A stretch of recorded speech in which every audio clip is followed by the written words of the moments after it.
వెండిలో invest చేయాలా, బంగారులో invest చేయాలా అని ఆలోచిస్తున్నారా?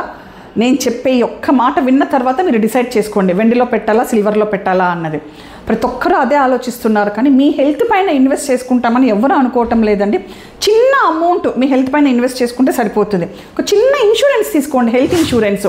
మీకు ఎంత ధైర్యం ఇస్తుందో మీకు అర్థం కావటం లేదు. ఇప్పుడు మీకు బంగారు వెండిలో ఎంత రిటర్న్స్ వస్తాయో నాకు తెలియదు, కానీ ఒక హెల్త్ ఇన్సూరెన్స్ ఉంటే మనకున్న ధైర్యమే వేరండి. కోవిడ్ టైంలో అందరూ చూశారు, హెల్త్ ఇన్సూరెన్స్ లేని వాళ్ళందరూ హాస్పిటల్లో కట్టాలా అంటే, బిల్స్ పే చేయాలంటే ఎంత ఇబ్బంది పట్టారో.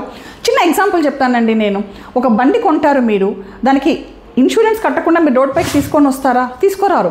ఏమైనా యాక్సిడెంట్ అయితే మనం చేతి నుంచి పెట్టుకోవాలా, మనకి ఇన్సూరెన్స్ లేకపోతే ఇబ్బంది అవుతుందని అనుకుంటారు కదా.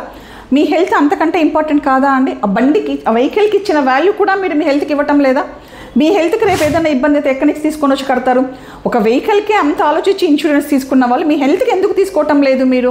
దయచేసి ప్రతి ఒక్కరూ కూడా హెల్త్ ఇన్సూరెన్స్ తీసుకోండి. నెక్స్ట్ ఏం హెల్త్ ఇన్సూరెన్స్ తీసుకోవాలి, ఏం చేయాలి, ఎటువంటిది బాగుంటుంది, హెల్త్ ఇన్సూరెన్స్ తీసుకునేటప్పుడు ఏమేమి చూడాలి అన్నది నెక్స్ట్ వీడియోలో చెప్తాను.